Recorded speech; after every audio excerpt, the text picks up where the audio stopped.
The morning sun cast long shadows across the cemetery as Evelyn Whitmore watched the last shovelful of dirt fall upon her husband's grave.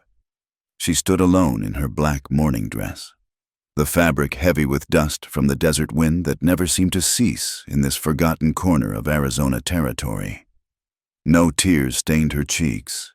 She had none left for Harold Whitmore, the banker who had made her life a gilded prison for 5 long years. The townspeople of Copper Creek gathered at a respectful distance, their whispers carried on the wind like tumbleweeds. Accident, they murmured, though none believed it. Harold had fallen from his horse on a trail he'd ridden 100 times, his neck broken clean. The sheriff had asked few questions, and Evelyn had answered even fewer. Mrs. Whitmore. Judge Morrison approached, his boots crunching on the dry earth. Behind him trailed a procession of the town's prominent men, the mayor, the general store owner, the cattle baron Mackenzie. Their eyes held a mixture of sympathy and something else that made Evelyn's skin crawl. Our deepest condolences. Harold was a pillar of our community. Thank you, Judge. Her voice came out steady, practiced. 5 years of marriage had taught her to hide everything beneath a veneer of propriety. Mackenzie stepped forward, his thick fingers adjusting his vest. If there's anything you need, anything at all. His gaze lingered too long on her face, then drifted lower. A young widow shouldn't be alone in that big house. Evelyn pulled her shawl tighter. I appreciate your concern, Mr. Mackenzie, but I'll manage. The men exchanged glances, the kind that spoke of discussions already held, plans already made. In a town like Copper Creek, a beautiful young widow with a fortune was like fresh meat thrown to wolves.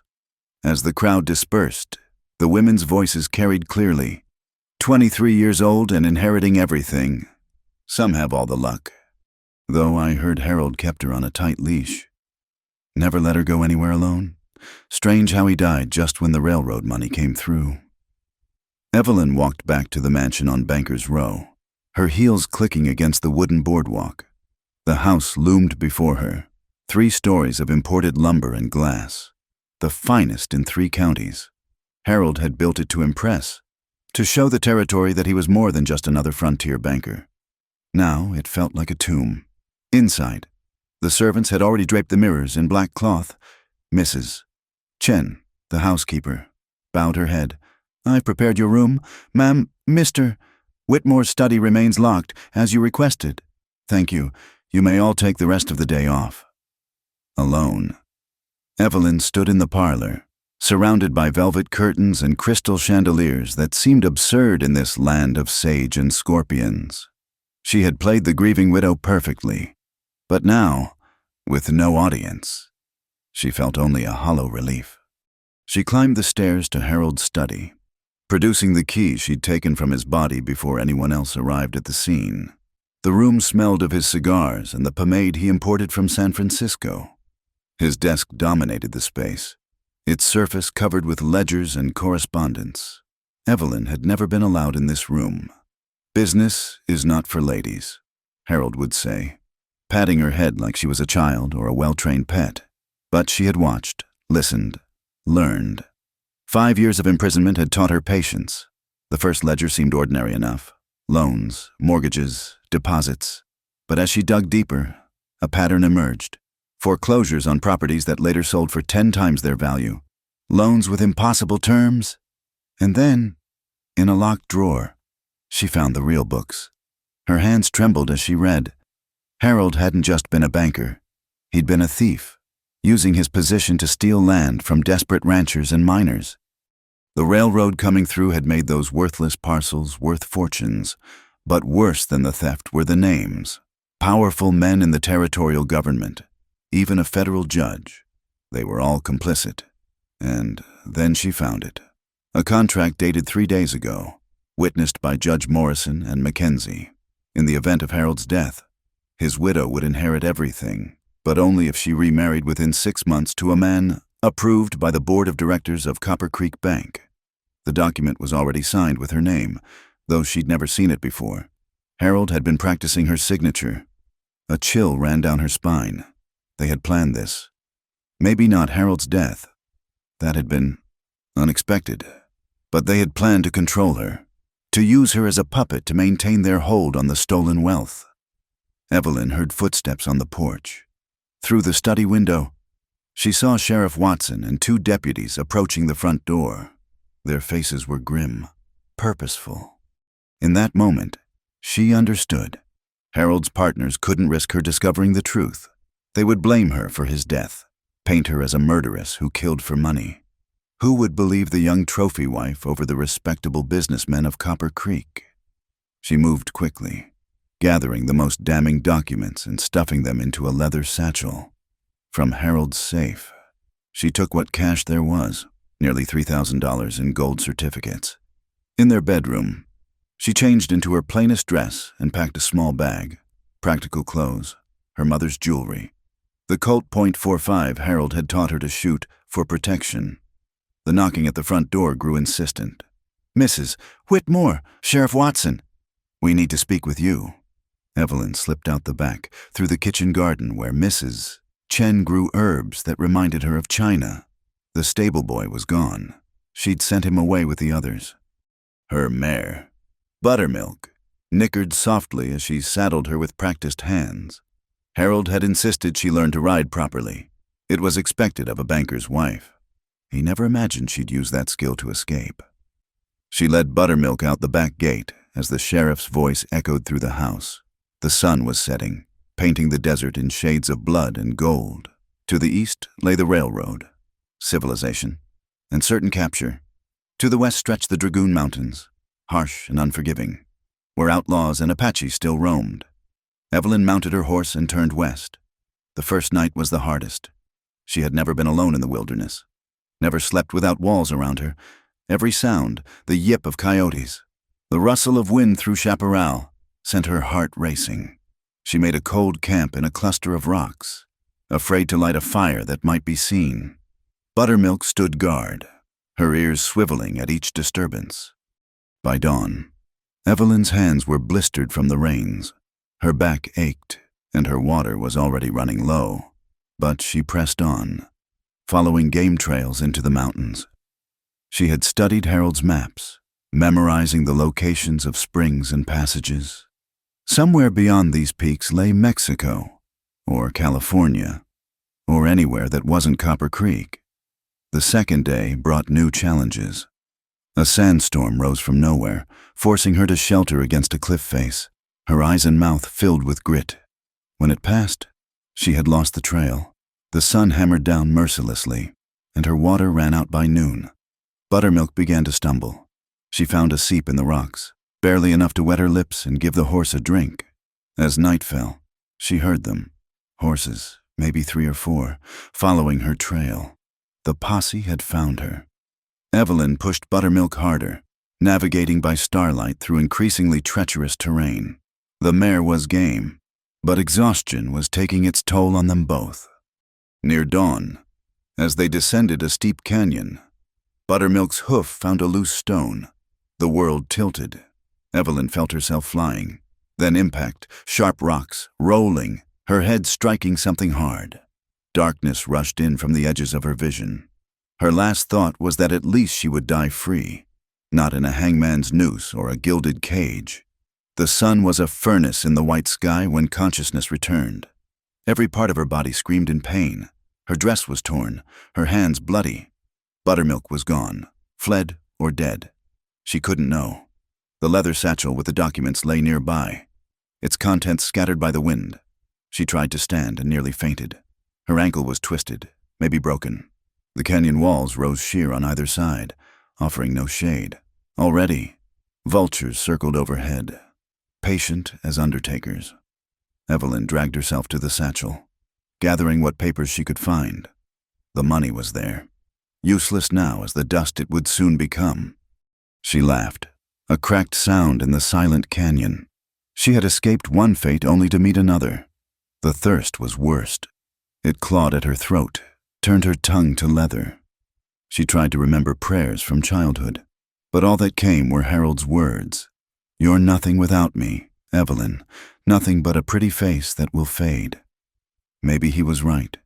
Maybe this was justice. Not the courtroom kind, but the older kind, meted out by the desert itself. She closed her eyes against the brutal sun and waited for the end. But the desert had other plans. As shadows began to lengthen, announcing another night, Evelyn heard something impossible. Hoofbeats, slow and steady, growing closer. Not the chaotic thunder of a posse, but a single horse, picking its way carefully down the canyon. She tried to call out but produced only a whisper. It didn't matter. The rider had seen her. Through blurred vision, she watched him dismount. A tall figure, moving with the easy grace of someone born to this harsh land. He knelt beside her, his face hidden beneath a wide-brimmed hat. Rough hands, surprisingly gentle, lifted her head. A canteen pressed to her lips. The water was warm, metallic, perfect. She drank greedily until he pulled it away. "Slow," he said, his voice deep, roughened by wind and solitude. "Too much will make you sick." Evelyn tried to focus on his face but saw only weathered features. Dark eyes that held no warmth, no recognition, only assessment, like he was evaluating a wounded animal, which, she supposed, she was. "Please," she managed. "The sheriff, they're coming." He glanced back the way she'd come. Then at the scattered papers, the money. His expression didn't change. Without a word, he lifted her. She cried out at the pain and carried her to his horse. The world spun sickeningly as he mounted behind her, one arm holding her secure against his chest. "Where?" she whispered. "Somewhere they won't find you," he said, and spurred his horse deeper into the canyon, away from Copper Creek, away from everything she had known.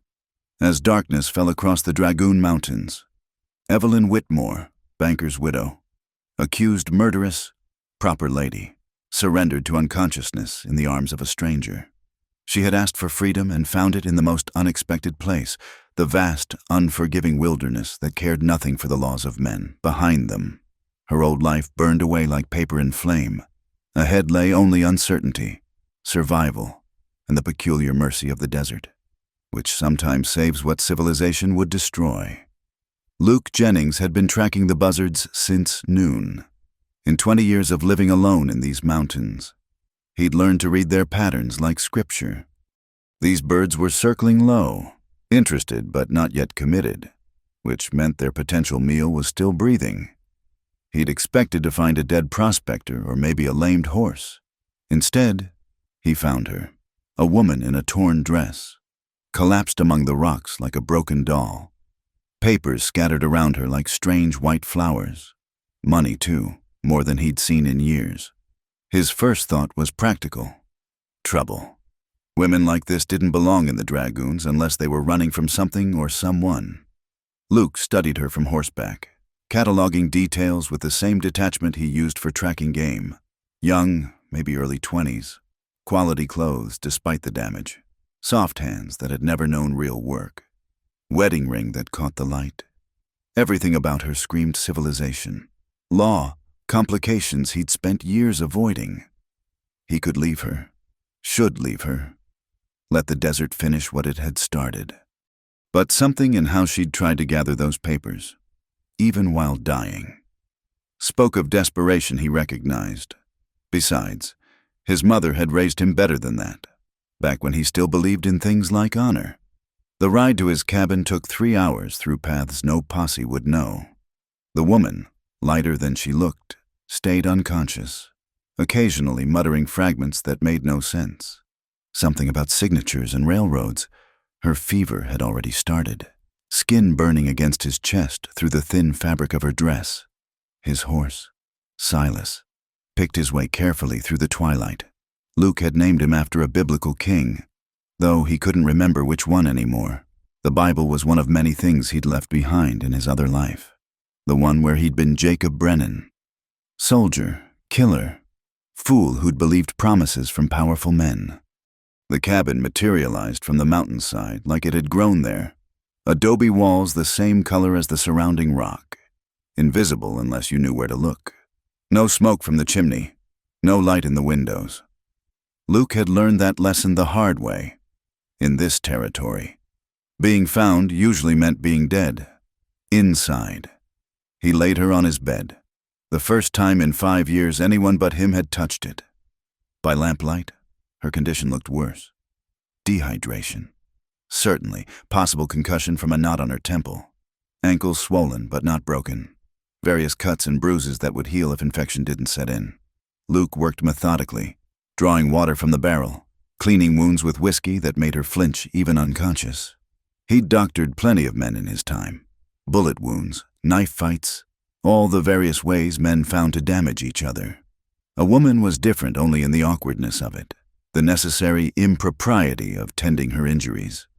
When he'd done what he could, he sat back and really looked at her, pretty, in that delicate way that wouldn't last 6 months in this country without protection. Dark hair that would shine when clean. Fine bones that spoke of breeding, education, all the things that mattered back east. What was she doing out here?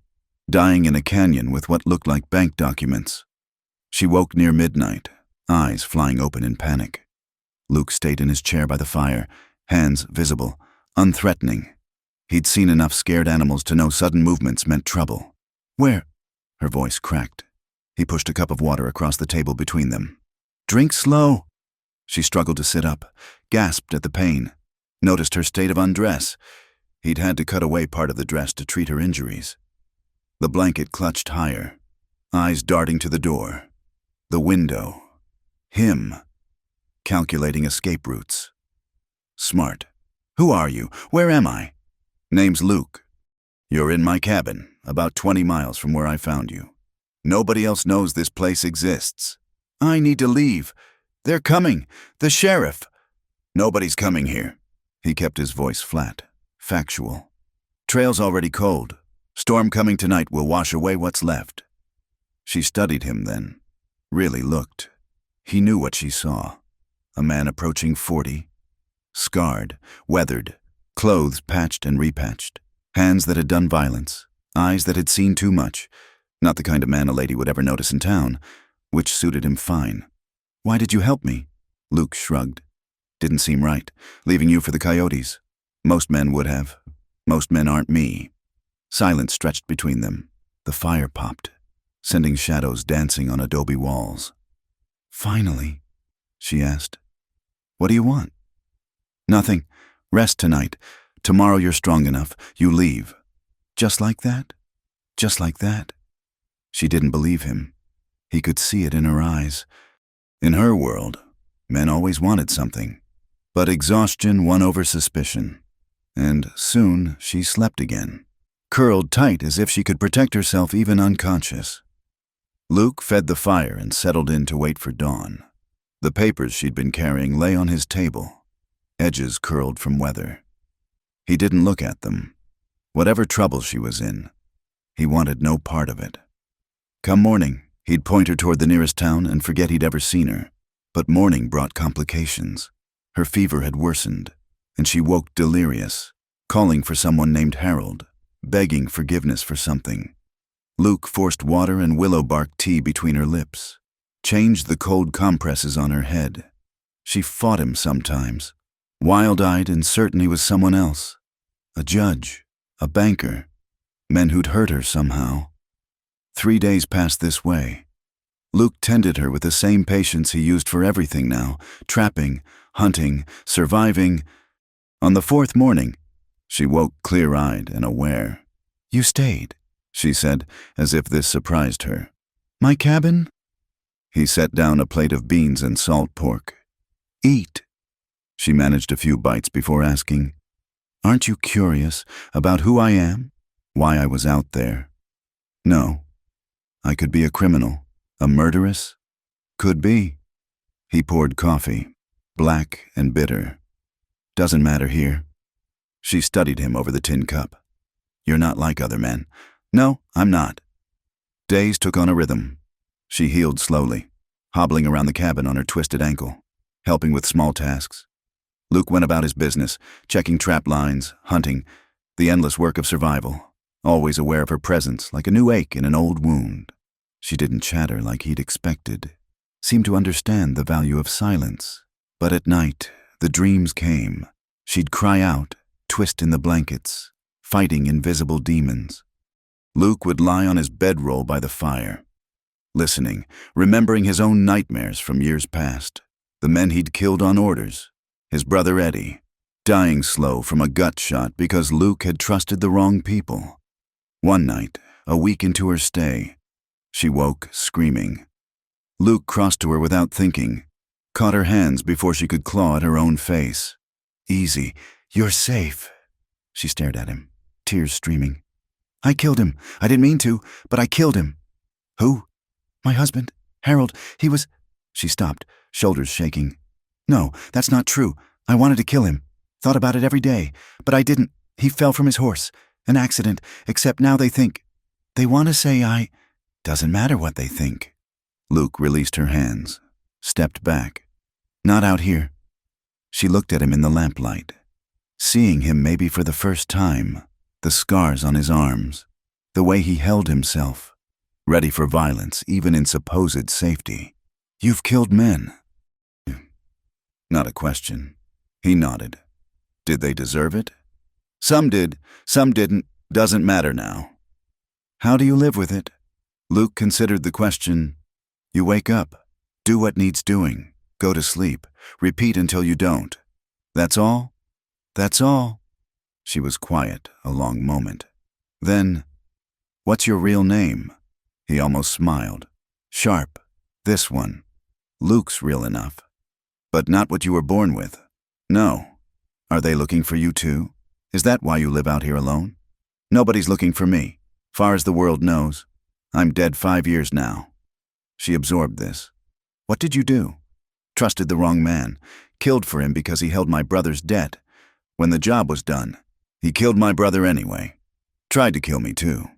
Luke touched the scar hidden beneath his shirt, remembering the burn of the bullet, the surprise on Colonel Morrison's face when Luke hadn't died proper. "I returned the favor." "Morrison?" Her face went white. "Judge Morrison from Copper Creek?" Everything in Luke went still. "You know him?" "He is one of my husband's partners, one of the men who—" She looked at the papers on his table. "Oh, God, you're the ghost soldier, Jacob Brennan. They say you killed a dozen men in Colorado before disappearing. 3 men, Morrison and his 2 bodyguards." Luke's voice stayed level, but his hand had moved unconsciously toward the gun hanging by the door. "Rest were just stories." She should have been frightened. Instead, she laughed, a broken sound. "He's one of them.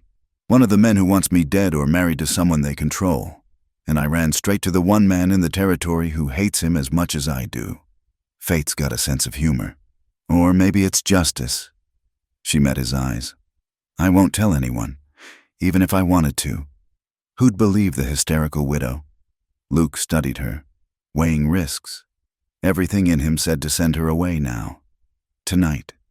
But the part that remembered Morrison's smile as Eddie bled out in the dirt whispered different counsel. "You can stay until you're healed proper, week, maybe 2. Then you go." "Where? They'll be watching every town, every stage route." Not my problem. But it was, and they both knew it. Whatever strange thread had brought her to his canyon, it bound them now in ways neither wanted to acknowledge. She was his enemy's enemy, which in this hard country came close to friendship. That night, she told him her name, Evelyn, and pieces of her story. The marriage that had been a business transaction, the slow realization of what her husband was, the documents that proved corruption reaching to the territorial capital. Luke listened without comment, noting the details that mattered, which men were involved, what they wanted, how far they'd go. When she finished, he said only, "Get some sleep. Dawn comes early here." But he sat by the fire long into the night, thinking. 5 years he'd lived like a ghost, letting the world believe Jacob Brennan died in Colorado. 5 years of solitude, penance, whatever you wanted to call it. Now this woman had brought his past crashing into his present, and he could feel the old anger stirring, patient as a rattlesnake, twice as dangerous. Come morning, he found her trying to walk without favoring the ankle, practicing with the colt she'd brought. Her form was terrible. You're jerking the trigger, squeeze smooth, like you're pressing water from a sponge. She tried again. Missed the bottle he'd set on a rock 20 feet away. Why are you helping me? Rather you shoot what you aim at than me by accident. She almost smiled. First time he'd seen it. It changed her face, made her look younger, like someone who hadn't been carrying the weight she bore. They spent the morning this way. Luke correcting her stance, her grip, the way she anticipated recoil. By noon, she could hit the bottle 3 times out of 5. Not good, but better. I should pay you for your help, the supplies I'm using. Don't want your money. Then what? There must be something. Luke reloaded the Colt, handed it back. When you leave here, you forget this place. Forget me. Whatever happens with Morrison and the rest, I'm not part of it. Ghost stays dead. That's all. That's all. But even as she nodded agreement, Luke could see the calculation in her eyes. She was already thinking ahead, planning, and somehow, despite all his years of careful solitude, he found himself curious about those plans. That night, as coyotes sang their ancient songs to the stars, 2 damaged souls sat by a small fire in a hidden cabin, sharing silence and bitter coffee. Neither spoke of the future drawing toward them like a storm. Neither mentioned the strange comfort of not being alone. However, briefly, in the morning, they would be strangers again. Survivor and ghost, each wrapped in their own necessity. But for these few moments, they were simply 2 people who understood that sometimes the desert saves what civilization would destroy. And sometimes salvation comes in the most unexpected forms. The rhythm of days in the mountain cabin settled into something almost peaceful. Evelyn found herself adapting to the simple patterns of survival. Dawn water hauling from the spring, preparing meals from Luke's meager stores, mending clothes by lamplight. Her hands, once soft and manicured, developed calluses. The expensive wedding ring grew loose on her finger as the easy weight of town living fell away. Luke maintained his routines with monastic discipline. He'd leave before sunrise to check trap lines, returning with rabbits or the occasional deer. Afternoons were for maintenance, repairing tools, patching the roof. Tasks that kept his hands busy and his thoughts ordered. He spoke only when necessary, but Evelyn learned to read his silences. The slight tension in his shoulders when riders passed in the distant valley. The way his eyes tracked her movements. Not with desire, but with the wariness of a man unaccustomed to sharing space. 2 weeks became 3. Her ankle healed. The bruises faded to yellow-green memories. She should leave. They both knew it. But each morning brought new excuses. The weather looked uncertain. Her shooting needed more practice. The garden patch behind the cabin could use tending. "You're not my prisoner," Luke said one evening, finding her weeding between the struggling tomato plants. "Trail to Benson is clear. Stage runs twice a week." "I know." She didn't look up, fingers working the dry soil. "Harold never let me garden. Said it was beneath a banker's wife. I've forgotten how much I missed it." Luke watched her work, noting how the desert sun had bronzed her skin, how she no longer flinched at the sight of blood when he cleaned game. "This isn't a life for you." "What life is?" She sat back on her heels, finally meeting his gaze. "The one where I'm hanged for murder, or married off to another man who sees me as property? At least here, I'm just Evelyn. Until they find you, they won't look here. You said so yourself. Jacob Brennan is dead, and needs to stay that way." But the next morning, she was still there, making coffee strong enough to float horseshoes, the way he liked it. The first real test came when Luke decided they needed supplies. His stores were running low, and 2 people consumed more than one. The trading post at Skeleton Canyon was a half-day's ride, run by a Mexican named Vasquez, who asked no questions if the price was right. "I'm coming with you," Evelyn announced as he saddled Silas. "No, I can't stay cooped up forever, and I need proper clothes if I'm going to survive out here." She gestured at her ruined dress, now patched with canvas and held together by determination. "Unless you'd prefer I wear your spare shirts indefinitely." The thought of her in his clothes sent an unexpected warmth through him. Luke pushed it aside. "Someone might recognize you." At a trading post in the middle of nowhere? Besides, she pulled her hair back, tucking it under one of his old hats.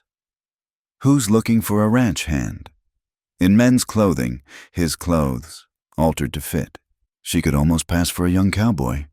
Almost. But there was something in how she moved, a grace that couldn't be hidden by rough fabric and dust. Still, Luke found himself nodding. They rode in companionable silence. Evelyn on a mare Luke had caught wild and broken 3 summers back.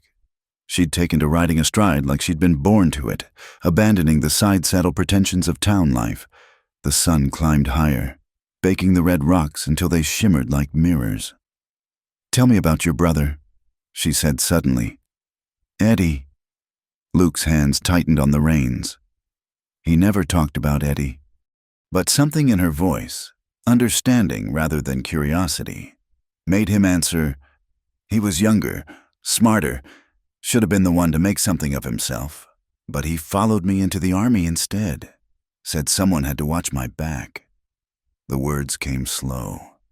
"Rusty. Got himself in debt to Morrison gambling. Morrison offered a deal. Eddie's debt cleared if I did some work for him. Off the books." "What kind of work?" "The kind that needed doing quiet. Competitors who had accidents. Witnesses who disappeared. I told myself it was war by other means." Luke's laugh was bitter. "Eddie hated it. Begged me to stop.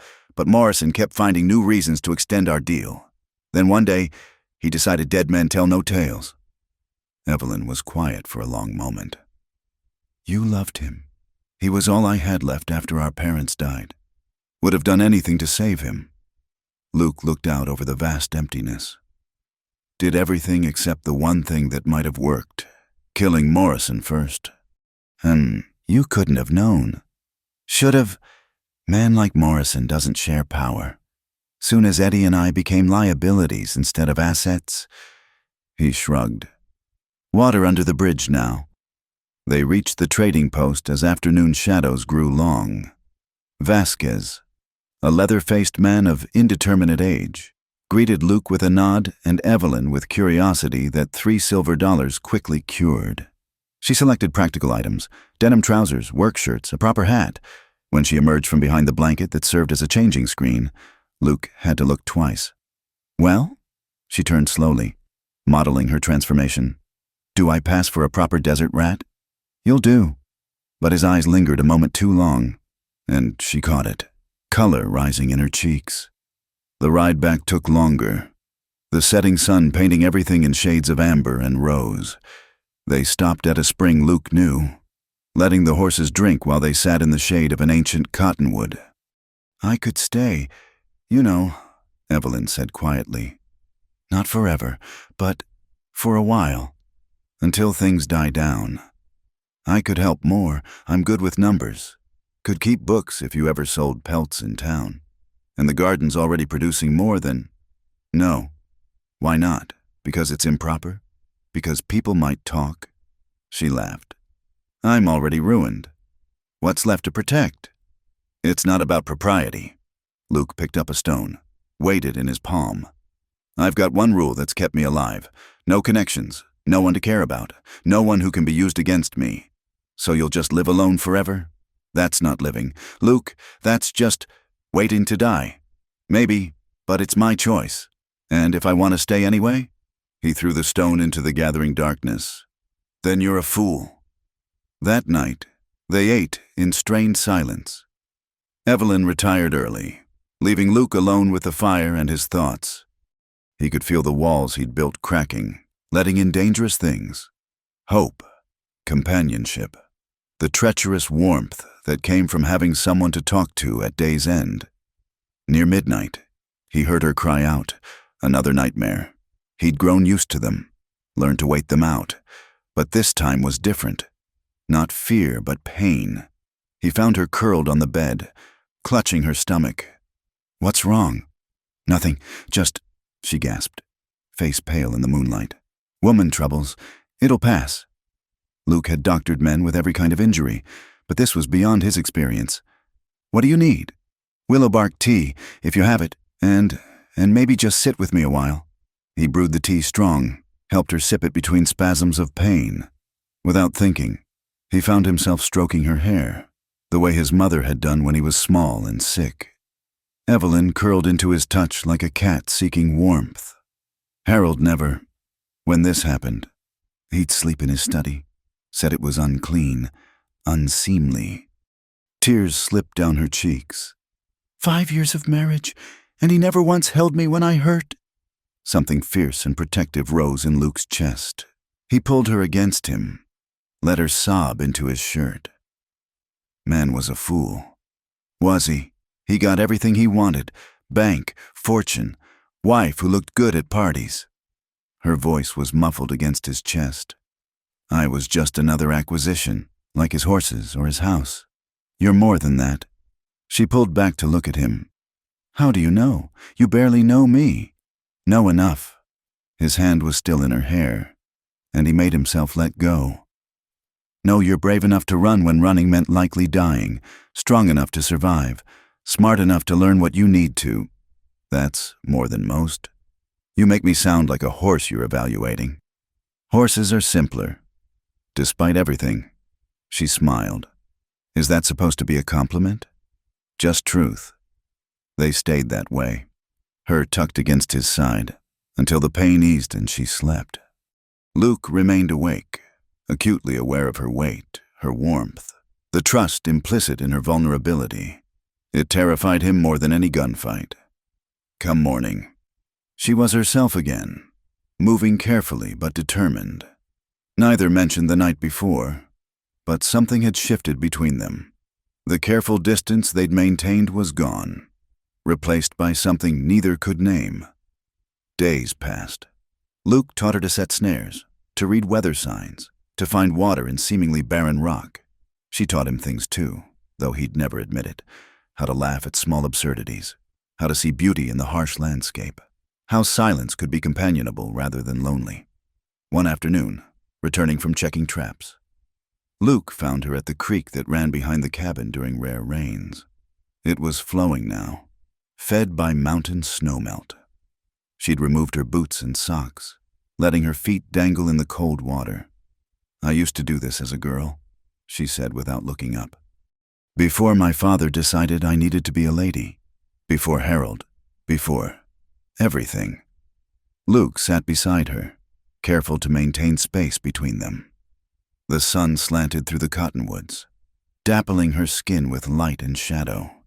She looked young, unburdened, like someone he might have noticed in another life, before violence remade him. Do you ever think about leaving? She asked.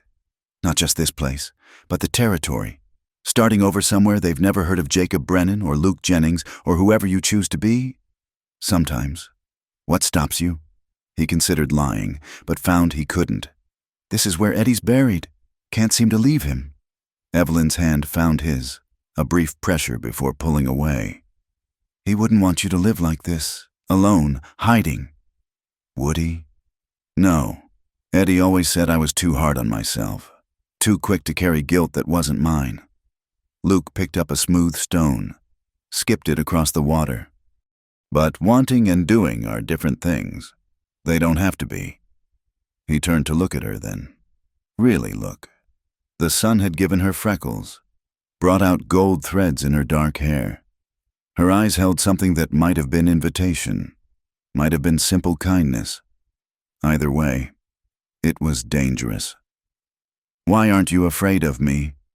The question came unbidden. You know what I've done, what I'm capable of. Because you're not that man anymore. Maybe you never really were, just someone trying to save his brother. She met his gaze steadily. And because you've had a dozen chances to hurt me, and instead you've been nothing but gentle. Harold never hit me. But there are other kinds of violence, cruel words, cold silences, making someone feel worthless. Her voice dropped. You make me feel safe, seen, like I matter. You do matter. Do I? Or am I just another complication you're counting days until you can be rid of? Luke wanted to lie. Wanted to say yes. She was a burden, an intrusion, a danger to the careful non-existence he'd built. But looking at her there by the water, brave and vulnerable and absolutely incompatible with the life he'd chosen. He found only truth. At first, maybe, now. He stopped, unwilling or unable to finish. Now I don't know. It was as close to admission as he could manage, but she heard what he couldn't say, saw it in the way his hands clenched and unclenched, fighting the urge to reach for her. "Luke, we should head back. Weather's building." He was right. Clouds massed over the mountains, purple dark and heavy with rain. They made it to the cabin just as the first drops fell, fat and cold. Within minutes, it became a deluge, turning the desert into a temporary maze of streams and waterfalls. Inside, they worked together securing shutters, checking for leaks, the domestic rhythm they'd developed over weeks of shared space. When everything was battened down, they sat by the fire, listening to rain hammer the roof. "I love storms," Evelyn said. Harold hated them, said they were inconvenient, bad for business, but there's something honest about them. All that power, that wildness, it doesn't care about propriety or profit margins. Storms can kill you out here. Flash floods, lightning strikes. So can men. At least storms aren't personal. Luke added wood to the fire, watched sparks rise like prayers. That why you really stayed? Not the garden or the supplies, but because here, the only dangers are honest ones. Maybe, or maybe I stayed because for the first time in my life, someone looks at me and sees something more than a pretty face or a bank account. She paused. Maybe I stayed because you need me, even if you won't admit it. I don't need anyone. No. Then why haven't you made me leave? Really made me, not just suggested it. You could have pointed a gun, taken me to town yourself, a dozen things, but you didn't. Would you have gone? If you truly wanted me to? Yes. The simple honesty of it hit him like a physical blow. She would have left, would have walked away from the strange peace they'd built, if he'd asked. But he hadn't, couldn't. Evelyn, I know. She stood, moved toward her corner of the cabin. You don't have to say it, just think about it. What you really want. Not what's safe or smart, but what you want. That night, as rain continued its assault on the desert, Luke lay wakeful on his bedroll. What did he want? For 5 years, the answer had been simple. To be left alone, to atone in solitude for the blood on his hands. But now, with her presence filling the spaces silence used to own, he wasn't sure anymore. He thought about her question. Why wasn't she afraid? Maybe because she recognized something in him, the way broken things recognize each other. They were both refugees from lives that had tried to destroy them, both learning to be different people than the world had made them. When dawn came, washing clean and bright after the storm, Luke made his decision. Not about forever, he couldn't think that far ahead, but about today, and maybe tomorrow. He found Evelyn already up, standing in the doorway, watching the sun paint the wet rocks in shades of fire. She'd braided her hair, put on her new clothes, ready to face whatever came. Stay, he said, the word rough as sandpaper. Not because you have nowhere else to go. Not because it's practical. Stay because, he struggled, unused to words that weren't about survival. Because I want you to. She turned to him, and the smile that bloomed across her face was like sunrise after the longest night. All right. It wasn't a promise of forever. Wasn't a declaration of anything more than what it was. Two damaged people choosing each other, one day at a time. But standing there in the doorway of a hidden cabin, with the desert blooming around them in the wake of rain, it felt like enough. It felt like beginning.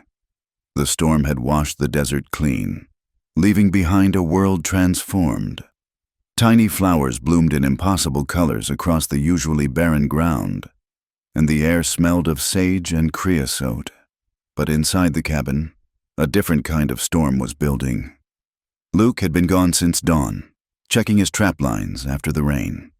Evelyn used the time to clean, to organize, to do anything that might calm the restless energy thrumming through her veins. His words from that morning echoed, "Stay, because I want you to." Such simple words. But they had undone something inside her, loosened bindings she hadn't known were there. She found herself studying the cabin with new eyes. It was sparse but clean, everything in its place with military precision. No decorations save for a single photograph tucked behind a lantern. 2 young men in Union uniforms. One, clearly Luke before the years had carved their story into his face. The other must be Eddie, softer featured, smiling like he knew a joke no one else did. When Luke returned near sunset, carrying 2 rabbits and a grim expression, she knew something had shifted. "Riders," he said without preamble.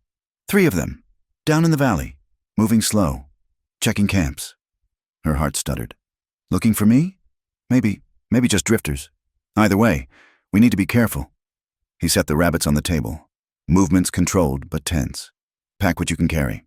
If they come this way, we leave fast." "Where would we go?" "Higher into the mountains. I know places." He paused, finally meeting her eyes. "This is what you're choosing. Staying here, running, hiding, never knowing when they'll come." "I know." She moved closer, close enough to see the muscle jumping in his jaw. "I chose it anyway." "Why?" The question hung between them like a challenge. Evelyn had asked herself the same thing 100 times. The practical answers were easy. Nowhere else to go, no one else to trust.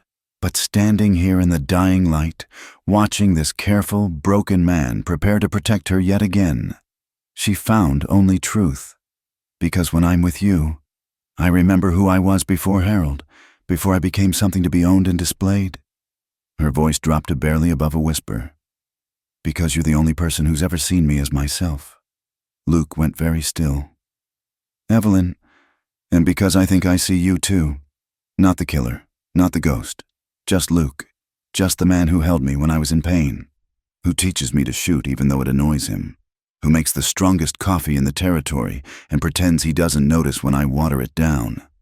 She was close enough now to feel the heat radiating from him, to see the war playing out behind his eyes. Want against wisdom, need against necessity. "This is dangerous," he said, but his hand was already reaching up, fingers ghosting along her cheek. "Everything's dangerous out here." She leaned into his touch. "At least this is a danger I choose." For a long moment, they stood frozen, balanced on the edge of something irreversible. Then Luke made a sound, part sigh, part surrender, and pulled her against him. The kiss was nothing like the polite pecks Harold had occasionally bestowed. This was hunger and desperation. 5 years of solitude crashing against a lifetime of being unseen. Evelyn's hands fisted in his shirt, anchoring herself as the world tilted. She could taste coffee and loneliness, feel the careful control he maintained even in this, the way his hands trembled slightly as they framed her face, how he held her like she might shatter or vanish. When they broke apart, both breathing hard, Luke rested his forehead against hers. "I don't know how to do this," he admitted. "Don't know how to be with someone anymore." "Neither do I." She smiled shakily. "Maybe we can learn together." A sound outside made them both freeze. Horses, moving up the canyon. Luke stepped back, immediately all business, checking the rifle by the door. But Evelyn caught his arm. "Wait." She was looking out the window, squinting in the fading light. "That's not a posse. It's one rider, leading a pack mule." Luke looked, tension easing slightly. "Vasquez must have news if he's coming here." The trader arrived as full dark settled, his weathered face grave. Luke met him outside while Evelyn waited by the door, hand near the Colt she now wore constantly. "Senor Luke." Vasquez dismounted carefully. "I bring warning. Men in Skeleton Canyon, asking questions. They say a woman killed her husband, stole money from the bank. Much reward for information." "How many?" 6, maybe 7. Led by a man with badge, Deputy Sherman from Copper Creek. They say the woman is dangerous, but..." Vasquez spat. "I see their eyes. They hunt her like men hunt pleasure, not justice." Luke's expression darkened. "They say anything else?" "See, they say she travels with a man now. A killer who lives in the mountains. Vasquez lowered his voice. They know you live. Senor, someone talks. The implications hung heavy. Luke's carefully maintained death was unraveling, and with it, any hope of safety. Gracias, amigo. Luke pressed silver into Vasquez's hand. Best you forget you were here. I forget many things for such friends. The trader remounted, paused. There is old mine, Fortuna, high in the Dragoons. My grandfather worked there before Apache Wars. Good place to not be found. After he left, Luke found Evelyn already packing. Her face was pale but determined. How long do we have? Day, maybe 2, if they search thorough. He pulled down a hidden cache of ammunition. Evelyn, you could still... If you say I could still leave, I'll shoot you myself. She checked her rifle with movements he'd taught her. We both know they won't just arrest me now. Not after this long. Not with me corrupting you into helping me. She was right. Whatever chance she'd had at trial was gone. Now there would only be rope or lead. Probably after the kind of justice frontier men delivered to women they deemed fallen. They worked through the night, preparing. Extra ammunition, dried food, medical supplies. The photograph of Luke and Eddie went into his pocket. Evelyn packed the few clothes she'd acquired, then surprised him by pulling out a leather journal. You've been writing? Started a few weeks ago. She flushed slightly. Wanted to remember this, in case they died, in case this strange, sweet interval was all they got. Luke understood the impulse. He'd been memorizing moments too, storing them against whatever came next. As dawn approached, exhaustion forced a pause. They sat by the dying fire, sharing the last of the coffee, shoulders touching. I'm sorry, Evelyn said quietly, for bringing this to your door. You had peace here. Wasn't peace, was just waiting. He took her hand, studied the contrast, his scarred and brown from sun, hers growing calloused but still elegant. Maybe been waiting for you. She squeezed his fingers. That's almost romantic. Luke Jennings. Don't get used to it. But he pulled her closer, and they stayed that way as the sky lightened. 2 people finding comfort in contact while the world prepared to hunt them. The attack came at midday. Luke had positioned them on high ground where they could watch the approach to the cabin. When the riders appeared, 7 men, armed and ready. He was almost relieved. The waiting was over. That's Sherman? Evelyn whispered, recognizing the deputy's distinctive gray hat. And that's Mackenzie beside him. They didn't even pretend this was about the law. Luke studied the men through his field glass. Hard cases all, the kind who enjoyed their work. They circled the cabin cautiously. Then Sherman called out, Mrs. Whitmore, we know you're here. Come out peaceful-like, and we'll see you get back safe for trial. Evelyn snorted softly.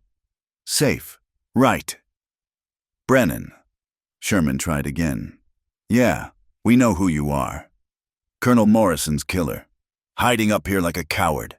Send the woman out, and maybe we let you run. Luke and Evelyn exchanged glances, even if they'd been inclined to believe the offer. Mackenzie's presence made the lie obvious. He wasn't here for arrest. He was here for acquisition. When no answer came, the men dismounted. 2 approached the cabin while others took position. Luke waited until they were committed, then fired. His shot took the lead man in the shoulder, spinning him down. Evelyn's followed, missing but close enough to send the others diving for cover. The return fire came fast and heavy, chips of rock exploding around their position. Move! Luke grabbed their packs, leading Evelyn along a narrow ledge he'd scouted years ago. Below, men shouted, trying to flank them. More shots, the whine of ricochets. Evelyn gasped, blood on her arm where stone shrapnel had cut. I'm fine, keep going. They reached the horses Luke had hidden, mounted fast. But Sherman's men knew their business. Riders were already moving to cut off escape routes. A running fight developed through the canyon, Luke using every trick learned in war while Evelyn rode low, occasionally firing back with growing accuracy. By late afternoon, they'd gained distance, but at cost. Luke's horse had taken a grazing shot. leaving a bloody groove along its flank. They were being herded higher, toward country that offered hiding but little water or game. As darkness fell, they made cold camp in a cave Luke had used for hunting. He tended Evelyn's arm by feel, her sharp intake of breath the only sign of pain. "They'll expect us to run for Mexico," she said. "It's the smart play, which is why we go north instead. Circle back after they commit south." He tied off the bandage. "Can you ride more tonight?" "Yes." No hesitation, though he could feel her exhaustion. "Luke, whatever happens, I want you to know, these weeks with you, they've been—" "Don't." He found her face in the darkness, thumb tracing her cheekbone. "Don't talk like we're already dead. We've both survived worse odds." "Have we? Harold alone, Morrison alone. Maybe, but together, they won't stop. Too much pride at stake now." Instead of answering, Luke kissed her, different from that first desperate collision. This was deliberate, a claiming and promise combined. When he pulled back, he could feel her trembling, though whether from cold or emotion, he couldn't say. "You asked why you're not afraid of me," he said against her hair. "Ask me why I let you stay when every instinct said to send you away." "Why? Because the moment I saw you in that canyon, fighting to save those papers even while dying, I knew you were like me, someone who'd choose death over surrender, someone who'd rather burn than bend." His voice roughened. "Because looking at you felt like looking at the last good thing in a bad world. Luke, I've killed men, Evelyn, done things that stained the soul permanent, but when you look at me, somehow I remember who I was before, who I might be again, given reason." He pulled her tight against him. "You want to know what I choose? I choose you. Choose us. Choose whatever time we get, whether it's days or decades." She was crying silently. He could feel the wetness against his shirt. "You romantic fool," she whispered. "Now you tell me, when we're trapped in a cave with 7 men hunting us, seemed like the right time." That surprised a laugh from her, quickly muffled. They held each other in the darkness, surrounded by ancient stone and modern danger, finding in contact what comfort they could. Near midnight, Luke woke to distant sounds, horses, voices carrying on still air. The hunters were closer than he'd thought. He touched Evelyn's shoulder, felt her come instantly alert. Time to move. They slipped from the cave like shadows, leading the horses until safe to mount. The night was clear, stars brilliant as broken glass. Navigation was easy, but so was tracking. They'd leave sign a child could follow. "There!" Luke pointed to a narrow cleft. "Old riverbed. Rocky bottom won't show prints as clear." They followed it for miles, doubling back twice, using every trick. But as dawn approached, both horses were stumbling tired. They needed rest, water, time they didn't have. That's when they saw it, a flicker of light against the cliffs. Not sunrise, wrong angle, fire. "The Fortuna mine," Evelyn breathed. "Vasquez's grandfather's place." Luke hesitated. Seeking the mine meant committing to defense rather than flight. But looking at their exhausted animals, Evelyn swaying in her saddle, he knew they had no choice. The mine entrance was partially collapsed but passable. Inside, they found evidence of old habitation, tools, rusted equipment, even tins of preserved food. Water seeped from a crack in the rock, forming a small pool. "We could hold here," Evelyn said, examining the entrance. "One way in, good sight lines. Until food runs out or they starve us." But Luke was already planning defensive positions. Might buy time, though, time for them to get careless or give up.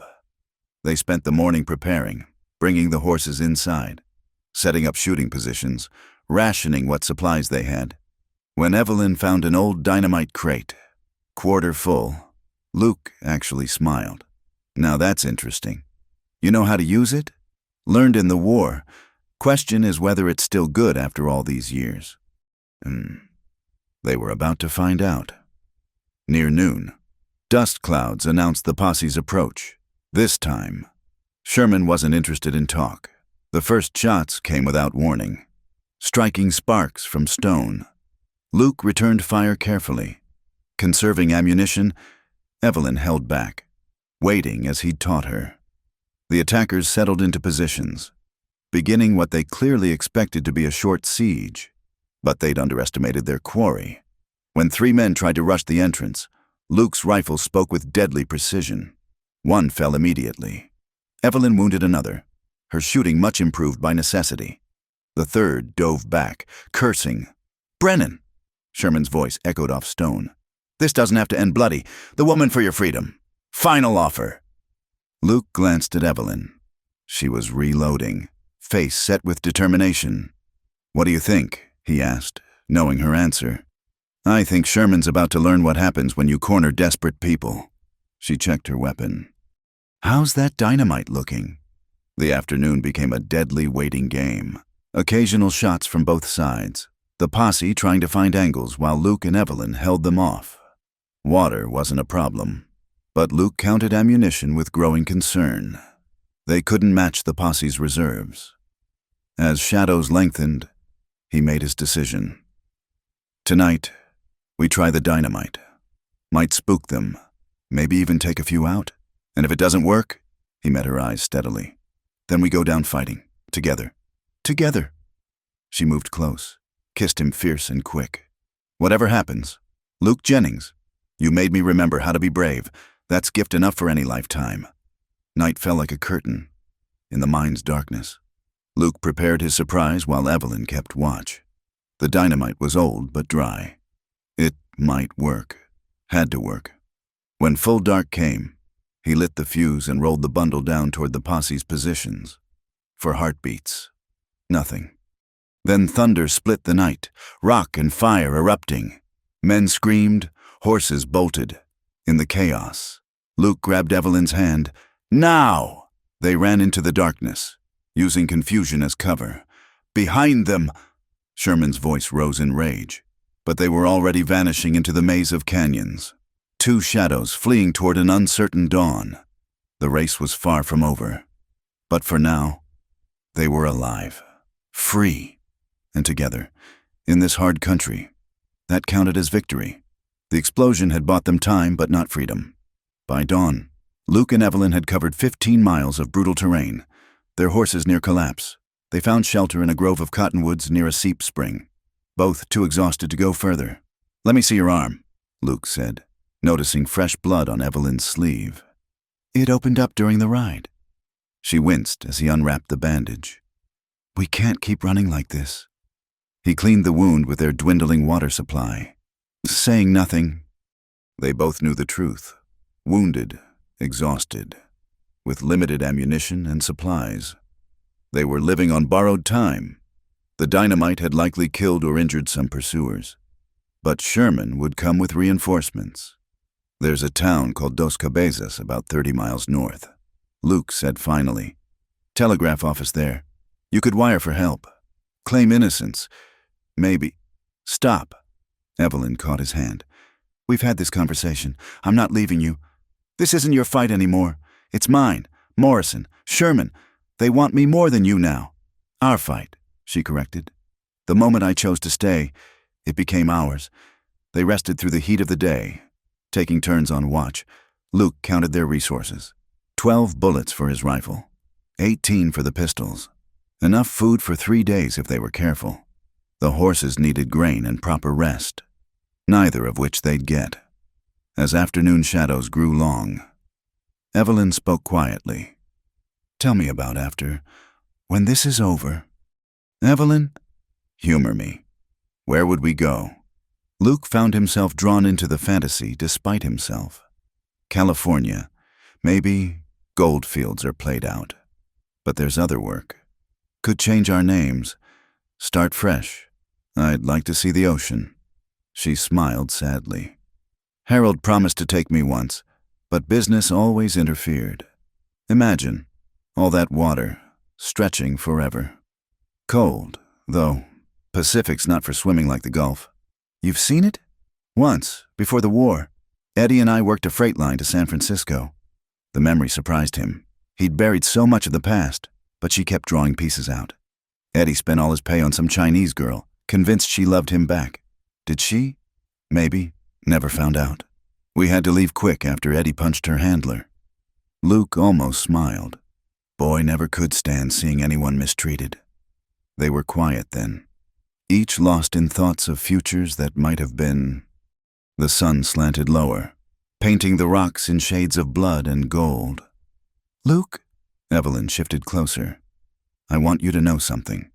Whatever happens tomorrow or the next day, these weeks with you, they've been the most real of my life, the most honest. Don't talk like, please, let me say this. She turned to face him fully. With Harold, I was playing a role, the perfect wife, the social ornament. I'd almost forgotten who I was beneath all that performance, but with you, I remembered. You saw me dirty, scared, desperate, and somehow still thought I was worth saving. You saved yourself. I just gave you a place to do it. No. She touched his face, tracing the scar that ran along his jaw. You gave me more than that. You gave me the chance to be brave, to be useful, to matter. The intensity in her eyes undid him. Luke pulled her close, kissing her with desperate tenderness. When they broke apart, he rested his forehead against hers. After this is over, he said roughly, we'll go to California, find some little coastal town where nobody knows us. I'll work the docks or fishing boats. You can have that garden you want. We'll be boring, ordinary people who nobody looks at twice. Sounds perfect. But her smile was melancholy, like she was already mourning a dream. As darkness fell, they heard it. Horses, moving careful but steady up their back trail. Luke checked his rifle, handed Evelyn extra ammunition. They're tracking better than I thought. How many? He listened. 4, maybe 5. Must have split up to cover more ground. They moved quick and quiet, leading the horses up a narrow deer trail. The moon was new, providing little light, advantage to those who knew the terrain. But their horses were done, stumbling with every step. That's when Evelyn's mare went down. The animal screamed. Its legs snapped in some unseen hole. The sound echoed off canyon walls like a dinner bell. Behind them, shouts erupted. Go! Evelyn was already pulling her saddlebags free. I'll catch up! Luke swung her up behind him on Silas, abandoning everything but weapons and water. The horse staggered under double weight but gamely pushed forward. Below, gunfire erupted. They were shooting the injured mare, ending its cries. They rode hard for another hour before Silas simply stopped. Sides heaving, legs trembling, Luke slid down, helping Evelyn after. He's done. We go on foot from here. They climbed, using hands as much as feet, following game trails up toward the ridge. Dawn found them high above the valley, exhausted but alive. Below, dust marked where riders searched. There, Evelyn pointed to an overhang creating a shallow cave. We could defend that. Luke studied the position. Good cover, clear fields of fire, but ultimately, a trap. Once they spot us, we're pinned. Then we make our stand count. She checked her Colt, face set with grim determination. I won't be taken alive. Luke, promise me that, if it comes to it, it won't. But they both heard the lie. They settled into position as the sun climbed higher. Luke arranged their few supplies, counted ammunition one more time. Evelyn sat beside him, their shoulders touching. I need you to know something, Luke said suddenly. My real name, it's Samuel Lucas Jennings. Been so long since anyone called me that. Almost forgot myself. Samuel, she tried it out, smiled. It suits you. The real you, not a ghost. My mother called me Sam. Nobody has since she died. Sam, this time softer, intimate. Thank you for trusting me with that. Below, riders appeared, 5 men, Sherman's gray hat visible among them. They'd found the trail, were following steady. An hour, maybe less, before the final confrontation. Luke made his decision. When they get in range, I'll pin them down. You slip out the back, follow the ridge north. If you can reach Sam, just his name, but it stopped him cold. We've been over this, together or not at all. He wanted to argue, to force her somehow, but looking at her face, dirt-streaked, exhausted, Beautiful in its fierce determination, he knew it was useless. They'd chosen each other, for better or worse. All right, then we do this smart. Let them get close. Make every shot count. They prepared in silence, checking weapons, arranging ammunition for easy reach. When everything was ready, they sat back to wait, hands linked between them. "Tell me about your mother," Evelyn said. "What was she like?" Strange thing to ask with death climbing toward them, but Luke found himself answering. "Strong, raised Eddie and me alone after Pa died, taught school, took in washing. Whatever paid, never complained. Even when dinner was just cornbread and beans again." "She sounds wonderful." "She died my second year in the army," Eddie wrote, "but I couldn't get leave." Old guilt, still sharp. "She passed alone, calling for her boys." Evelyn squeezed his hand. "She'd be proud of who you became." "Would she?" "Her Sam became a killer. Her Sam became a man who protects those who need it, who chooses mercy when he could choose violence." She shifted to look at him directly. "Who gave a desperate woman not just shelter, but dignity, purpose, love." The word hung between them, unspoken until now. Luke turned to her, seeing in her eyes the same recognition, the same inevitable truth. "Evelyn, Gunfire cut him off. A bullet sparked off stone inches from his head. Sherman's voice boomed up the slope. "Last chance. Brennan, send her down, and you can die quick." Luke answered with his rifle, the shot taking a man in the chest, dropping him clean. Evelyn fired too, forcing others to cover. The battle was joined. What followed was brutal arithmetic. Every shot had to count, but the attackers had ammunition to waste. They pressed closer, using cover, trying to flank. Luke and Evelyn fired carefully, making them pay for each advance, but math was against them. When Luke's rifle clicked empty, he had only his pistol left. Evelyn was down to 4 shots. The attackers sensed weakness, pressing harder. "Brennan, you're done! Make it easy on the woman at least." Luke looked at Evelyn. Her face was pale but calm, ready for whatever came. He made his choice, not the practical one, but the only one his heart would allow. "Together," he said. "Together," she agreed. They rose as one, firing as they charged down the slope. Surprise gave them seconds. One attacker fell. Another dove aside. Luke felt fire across his ribs as a bullet grazed. Evelyn cried out but kept shooting. Then Luke saw him. Sherman, lining up a shot on Evelyn, finger tightening on the trigger. Time slowed. Luke threw himself sideways, taking her down, feeling the bullet meant for her punch into his chest. The impact spun him down. He heard Evelyn scream his name, heard gunfire, but it all seemed distant. The sky above was impossibly blue, like water stretching forever. Then Evelyn was there, hands pressed to his chest, tears streaming. "No, no, no, Sam, stay with me, please." He tried to speak, tasted copper, managed to focus on her face. "Ocean," he whispered. "See it for both of us. You'll see it yourself. We'll go together, remember? California, that little town." But the edges were going dark. Luke felt her kiss him, fierce and desperate, trying to hold him to life through will alone. Heard more gunfire, strange voices, but none of it mattered except her face, her voice saying his true name over and over like a prayer. The last thing he knew was her hand in his, anchor in the darkening storm. Then the ghost of Jacob Brennan, the shadow of Luke Jennings, and the man named Sam slipped away, leaving only Evelyn's cries echoing off ancient stone. When Luke woke, impossibly, miraculously, the first thing he saw was firelight on adobe walls. The second was Evelyn sleeping in a chair beside him, her hand still clutching his. "Easy, senor." Vasquez appeared, pressing him back when he tried to rise. "The bullet, it was very close to the heart. You must not move." "How?" His voice was barely a rasp. "Your senora, she is fierce like mountain cat. When you fell, she killed 2 men herself. The others run. Then she somehow carry you to road. I find her there, more dead than alive, still trying to drag you to town." Luke looked at Evelyn, thinner, shadows under her eyes, but breathing, alive. Sherman? Dead. Your woman. She shoot him through the eye when he tried to take you. Vasquez shook his head. The others flee to Mexico.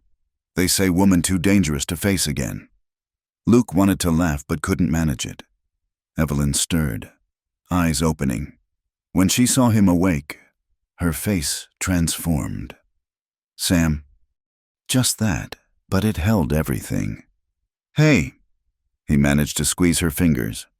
Heard you carried me out. You were lighter than expected. But tears were sliding down her cheeks. Don't ever do that again. Throw yourself in front of bullets for me. Can't promise that. Stubborn man. She kissed him then, gentle as morning light. My stubborn, brave, foolish man. Vasquez cleared his throat. I leave you, but senor, you should know. There are papers saying you both die in the mountains. Tragic end to desperate fugitives. Very sad. Luke understood. Someone, maybe Vasquez, maybe others who'd grown tired of Morrison's reach, had given them a gift, a second chance at being dead. When they were alone, Evelyn helped him drink water, her movements infinitely careful. The money from the saddlebags, it's enough to get us started somewhere new. When you're healed enough to travel, California, wherever you want, as long as we're together. Luke studied her face. This woman who'd walked into his life dying and taught him to live again, who'd faced down killers and carried him from death, who'd chosen him against all reason. I love you, he said, words rusty from disuse but absolutely true. Should have said it before. I knew. She smoothed his hair back. But it's nice to hear. Evelyn, hush, rest now. We have time, all the time in the world. And lying there in a hidden room while the world thought them dead. Luke found he believed her. They'd been given that rarest gift, a chance to start over, to build something new from the ashes of who they'd been. It wouldn't be easy. They were both too damaged for easy, but they'd be together, and that was miracle enough for any lifetime. Outside, desert night wrapped around the building like a blanket. Inside, two ghosts planned their resurrection. Hands linked against whatever darkness might still come. The banker's widow and the killer she'd found at Sundown had died in the Dragoon Mountains. But Sam and Evelyn, just Sam and Evelyn, would live to see the ocean. Recovery came slow. For 2 weeks, Luke, Sam, as Evelyn now called him in private, drifted between sleep and waking, his body fighting to heal the damage. Evelyn rarely left his side, spooning broth between his lips, changing bandages with hands that had grown steady through necessity. Vasquez had hidden them in an old mission outside Tucson, abandoned except for an ancient Mexican woman who asked no questions and made healing poultices that smelled of sage and mysteries. The world beyond these adobe walls believed them dead, their bodies supposedly burned beyond recognition in a mountain wildfire that conveniently destroyed all evidence. Sheriff Watson himself identified the remains. Vasquez reported during one visit. Very tragic.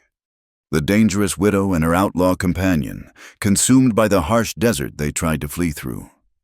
As Sam grew stronger, Evelyn told him the rest, how she'd dragged him down the mountain, her ankles screaming with each step, how she'd used his rifle as a crutch, then a lever, then finally just her own stubborn will.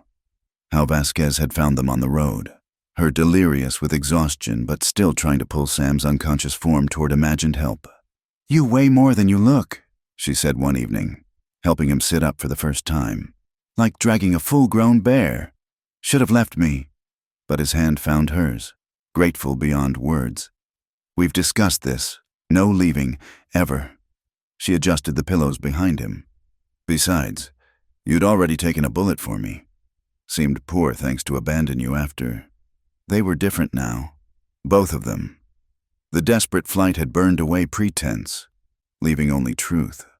Sam watched Evelyn move about their small room, checking his wound, preparing simple meals, writing in her journal, and marveled at the transformation. Gone was the frightened woman he'd found dying in a canyon. In her place stood someone forged by fire, tempered by choice, She'd changed physically, too. The soft beauty was still there, but sharpened somehow, refined by sun and hardship into something more arresting. When she smiled, rare but genuine, it was like watching sunrise after endless night. "What are you writing?" he asked one afternoon, strong enough now to be curious about the world beyond his sickbed. "Our story. Change names. Of course." She looked up from her journal. "Thought maybe someday, when we're truly safe, it might be worth something. A novel about the wild frontier. Nobody'd believe it. That's what fiction's for, making the unbelievable seem possible." She set down her pen. "Sam, we need to talk about what comes next." He'd been dreading this conversation. The immediate danger had passed, but decisions waited. Where to go? Who to become? How to build a life from the ashes of their old ones? "The money won't last forever," Evelyn continued. "And we can't stay hidden here much longer. Vasquez has been more than kind, but—" "I know." Sam tested his strength, managing to stand with only slight dizziness. "Been thinking on it. California's still good. Lots of folks starting over after the gold rush, but maybe not the coast. Too many people. Too many questions. Where then? Sacramento Valley. Maybe farm country. Place where a man who knows horses and a woman who knows numbers might make something." Evelyn rose, moving close enough that he could smell the lavender soap she'd somehow procured. "Is that what you want? To be a farmer?" "What I want is time. Time with you, building something real instead of running." He touched her face. Still amazed, she allowed it. "Spent so many years as a ghost. Forgot what living felt like." "You reminded me." "Sam?" Her voice caught. "I need to tell you something. About Harold. About what really happened." He waited, watching emotions chase across her face. Finally, she spoke in a rush. "I thought about killing him. Every night, lying beside him. I imagined it. Poison in his brandy. A push down the stairs, making it look like an accident." She met his eyes, defiant and ashamed at once. "When he died, when his horse threw him, part of me was disappointed I didn't get to do it myself. What kind of person does that make me?" "Human." Sam pulled her close. "You think I don't understand those thoughts? The anger that eats at you until murder seems like justice. Difference is, you didn't act on it. That's what matters." "But I wanted to. If I'd had the courage." "Then you'd be like me, carrying ghosts that never quiet." He tipped her chin up. "Be grateful you're not. Be grateful Harold's death left your hands clean, even if your heart wasn't." She kissed him then, soft and searching. When they parted, her eyes were wet. "How did I find you? Of all the canyons in all the desert, how did I stumble into yours?" Maybe some things are meant. He'd never believed in fate before, but what else explained Evelyn? Maybe we both needed saving. That night, for the first time since the shooting, they lay together in the narrow bed. Not as lovers, Sam was still too weak for that, but as partners, whispering plans in the darkness, new names to choose, skills to claim, a future to build from nothing but determination and each other. "Elizabeth," Evelyn murmured. "I've always liked Elizabeth. Elizabeth Grant, maybe. Sounds respectable. Samuel Grant, then keep it simple." He traced patterns on her shoulder.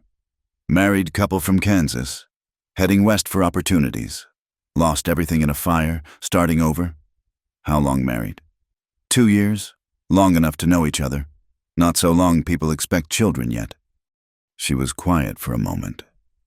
"Do you want children, someday?" The question surprised him.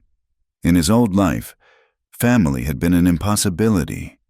But now, picturing Evelyn holding a baby, teaching a child to read by lamplight. "Maybe, if you do." "I never thought I did. Harold made it clear children would be inconvenient, messy." Her voice dropped.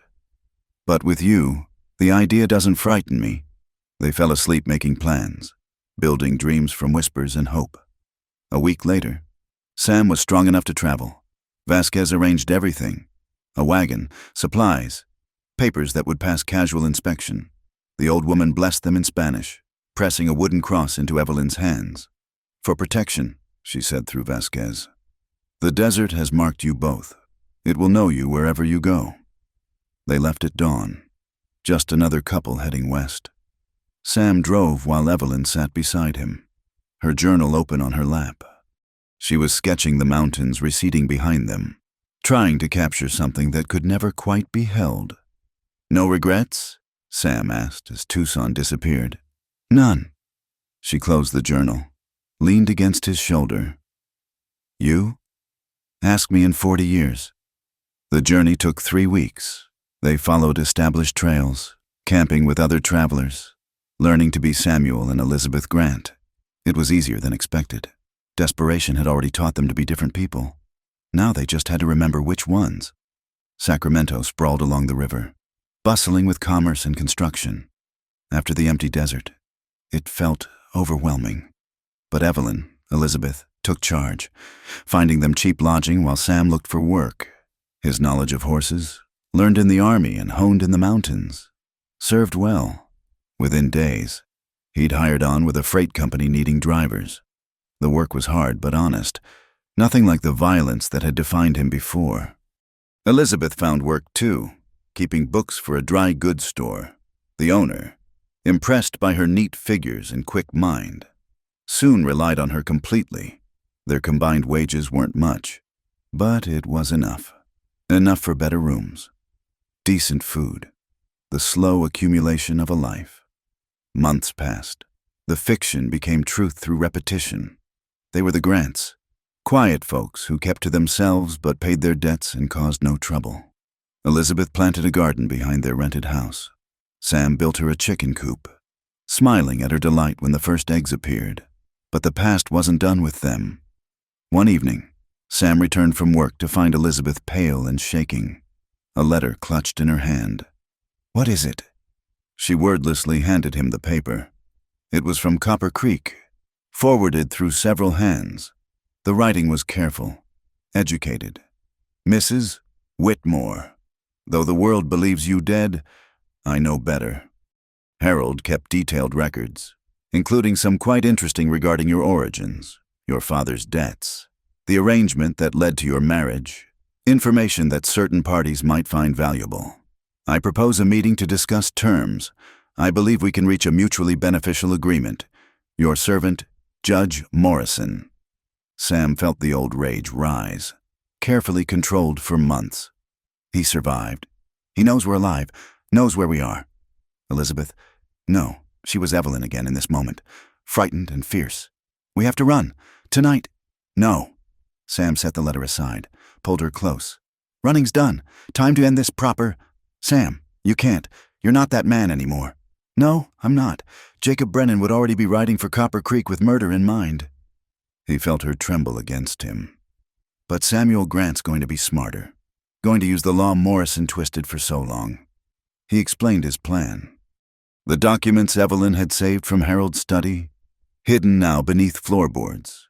Evidence of Morrison's crimes, enough to interest federal marshals if presented right, a dangerous gamble.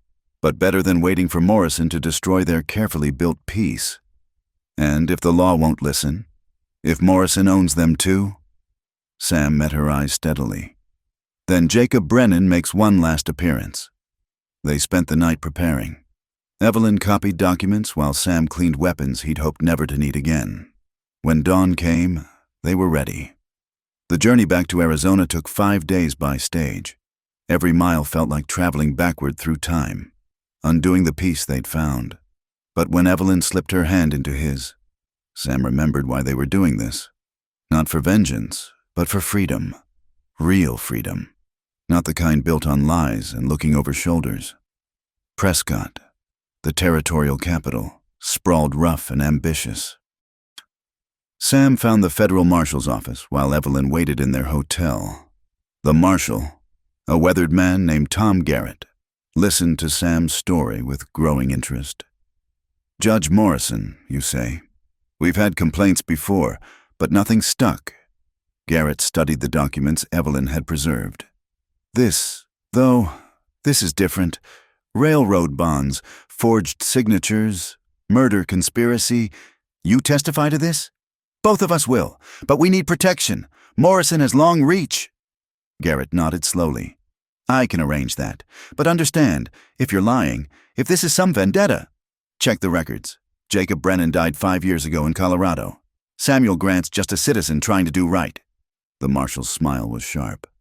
Sure he is. But if this Samuel Grant helps me nail Morrison, I'm not inclined to dig too deep into his past. What followed was 2 weeks of careful investigation. Garrett proved as good as his word, protecting Sam and Evelyn while building a case. Other victims came forward, emboldened by someone finally standing up to Morrison's machine. The arrest happened at dawn. Morrison, caught at his breakfast, could only stare as marshals filled his dining room. Brennan, he said, recognizing Sam despite the years. You're dead. Jacob Brennan is Samuel Grant's very much alive. Sam felt Evelyn's presence behind him, steady as stone. And he's got a story to tell about murder, conspiracy, and stolen land? Morrison's face went white, then red. You can't prove anything. My word against a ghost and a murderous widow? Your words. Evelyn stepped forward, holding a journal. All written down. Harold was many things, but he was thorough. Dates, amounts, every crime documented because he wanted insurance against you. Her smile was cold as winter. Guess he knew his partners well. The trial was a sensation. Morrison's web unraveled thread by thread, taking down half the territorial government. Sam and Evelyn testified for 3 days, their story of survival adding weight to the dry facts of corruption. When the verdict came, guilty on all counts, Sam felt something release in his chest. 5 years of weight, suddenly gone. Beside him, Evelyn wept silently, but her tears were relief, not sorrow. Afterwards, on the courthouse steps, Marshal Garrett shook Sam's hand. Seems like Jacob Brennan can stay buried now. Samuel Grant's got a clean slate. They returned to Sacramento, different people. Not running now, but choosing. The house they'd rented felt like home in a way nowhere had before. That night, they sat in Elizabeth's garden, watching stars appear in the California sky. It's over, Evelyn said, wonder in her voice. Really over. Beginning, more like. Sam pulled her close. Now we get to find out who Samuel and Elizabeth Grant really are. I know who they are. She turned in his arms, eyes bright with tears and joy. They're survivors who found each other in the desert, who chose love over fear, who built something beautiful from ashes. That all? That's everything. They kissed in the garden while night birds sang and the world, for once, felt full of promise instead of threat. Tomorrow would bring work and worry, the ordinary struggles of ordinary people. But tonight, they were simply themselves. Not widow or ghost, not killer or victim, just Sam and Evelyn, Elizabeth and Samuel, whoever they needed to be as long as they were together. Inside the house, Evelyn's journal lay open to a new page. The story of the banker's widow and the gunman who saved her was finished, but the story of the Grants, of the life they'd built day by day in California soil, was just beginning, and somewhere in the desert they'd left behind. Coyotes sang ancient songs to stars that kept all secrets, remembering 2 desperate souls who'd found salvation in the most unexpected place, each other. The letter from Deputy Watson arrived on a Tuesday morning in late spring. Sam found it slipped under their door. No postmark, no indication of how it had traveled from Arizona to their quiet Sacramento street. His blood ran cold as he read the careful script. Mr. Grant, certain matters regarding your wife's late husband have come to light.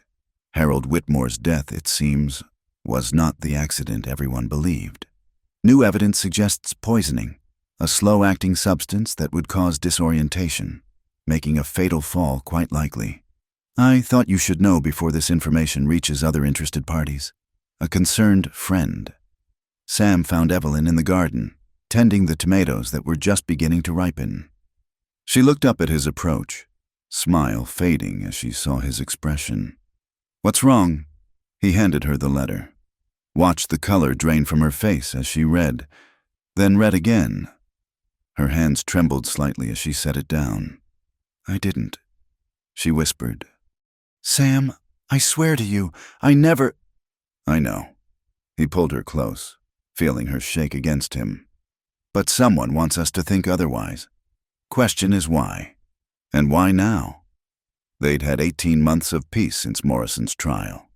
18 months of building their life as the Grants, of quiet dinners and shared laughter, of becoming the fiction they'd created. Now that careful construction felt fragile as spider silk. "Watson's dead," Evelyn said suddenly. "Remember? Garrett told us he died in a gunfight last year. So who sent this?" Sam studied the letter again. The handwriting was educated, careful. Someone who knows enough to be dangerous, but not enough to get the details right. Watson never called me Mr. Grant. He didn't know that name. Harold had no family, no one who'd care enough to investigate now. Evelyn paced the small garden, thinking aloud. Unless... What? There was a woman, before we married. Harold mentioned her once when he was drunk, said he'd had to pay her to leave town, that she'd threatened to make trouble. She stopped pacing. Catherine Mills. He said she was unstable, vindictive. Could she have poisoned him? Evelyn met his eyes.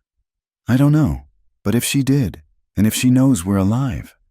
They spent the evening planning, falling back into the cautious patterns of people who'd been hunted before. Sam increased his awareness, noting faces on the street, checking for anyone watching their house. Evelyn quietly gathered their essential papers, ready to run if needed. But days passed with no further contact. Life resumed its rhythm. Sam's work at the freight company. Evelyn's bookkeeping. Evening walks along the river. They might have dismissed the letter as someone's cruel joke. Then Catherine Mills arrived. Sam recognized her immediately from Evelyn's description. Red hair fading to silver. Sharp features that might once have been beautiful.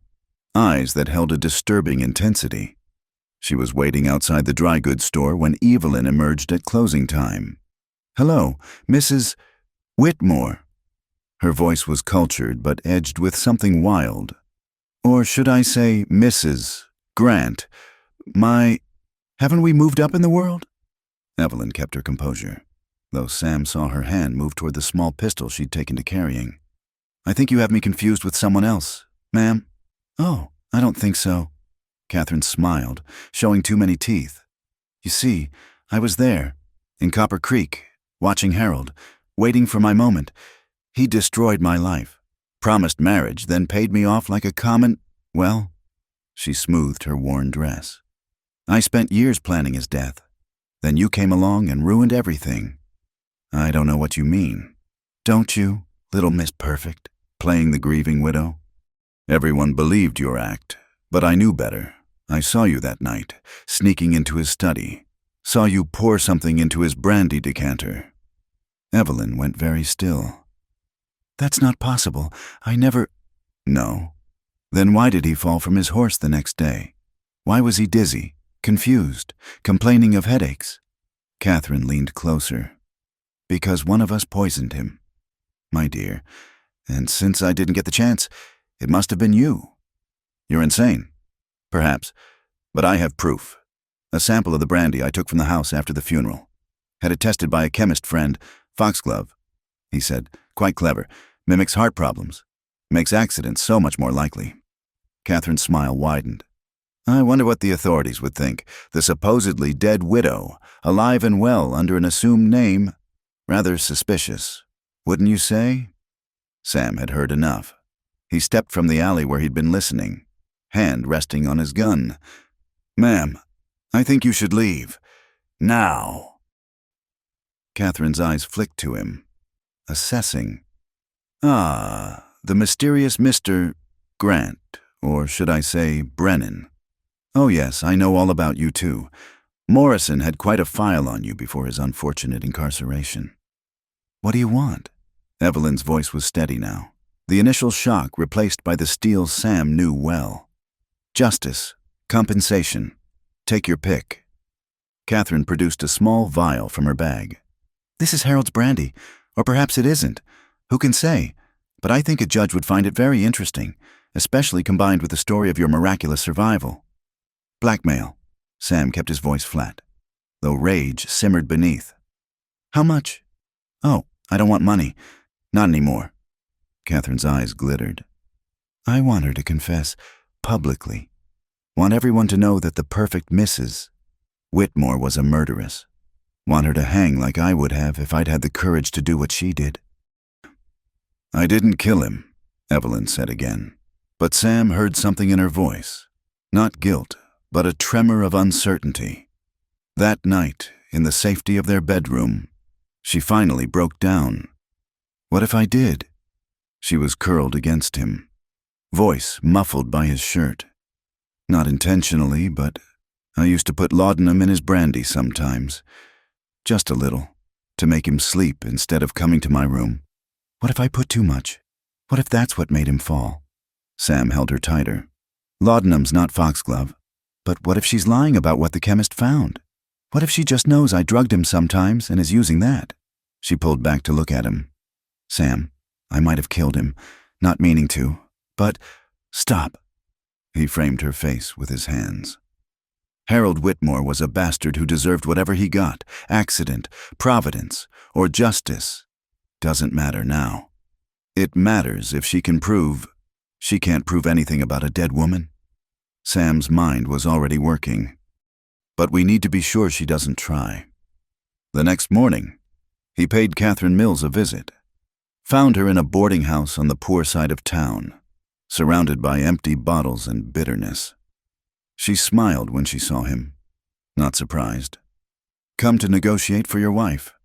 Come to tell you to leave. Today. Don't come back. Or what? You'll kill me? She laughed, high and sharp. Go ahead. I've got nothing left to lose. Harold took everything. My reputation, my future, any chance at respectability. At least if you kill me, she'll hang for certain. Sam sat down, uninvited, studying her. Saw past the vindictive mask to the ruin beneath.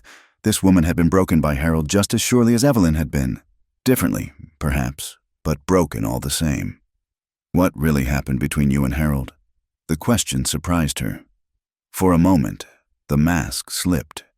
He courted me for 2 years, made promises, met my family. I thought I was young, foolish.